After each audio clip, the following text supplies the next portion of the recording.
So যে ব্যক্তির জন্য তুমি এখানে এই রিডিং দেখছো, তিনি কি তোমাকে আদৌ কখনো কমিটমেন্ট দেবেন? তো তোমাদের মধ্যে কি কোনোদিনও কোনো কমিটেড রিলেশনশিপ হবে? সো আমরা এখানে দেখার চেষ্টা করছি। ইয়েস, এখানে কিন্তু কমিটেড রিলেশনশিপ এবং একে অপরকে তোমরা ফিনান্সিয়ালি গ্রো করতে সাহায্যও করবে।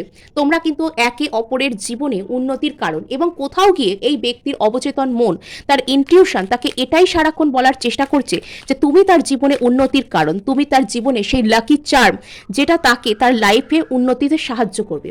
সো বর্তমানে এই ব্যক্তি হয়তো একটু হলেও হার্ট ব্রেক অবস্থায় রয়েছেন, কিন্তু তিনি তোমার কাছেই কিন্তু আসতে চাইছেন। ইয়েস, ইনি চাইছেন যেভাবে হোক উনি ওনার প্রেজেন্ট সিচুয়েশন থেকে যেন দৌড়ে পালিয়ে মানে যে কোনোভাবে যে কোনো রকম কৌশল করে উনি তোমার কাছে কিন্তু চলে আসতে চাইছেন। ইয়েস, ওনার লাইফ কিন্তু টোটালি এখানে ট্রান্সফর্ম হচ্ছে। এখানে তোমাদের মধ্যেও কোনো রকম কোনো ব্রেকআপ বা শেকআপ আসতে পারে, কিন্তু সেই ব্যক্তি কোথাও গিয়ে কিন্তু তোমাকে একটা কমিটেড রিলেশনশিপ দেবেন, এবং এখানে কোনো সম্পর্ক সম্পূর্ণ শেষ হয়ে যাওয়া সম্পর্ক নতুন করে শুরু হয়ে সেখানে কিন্তু ভালো কিছু আসবে।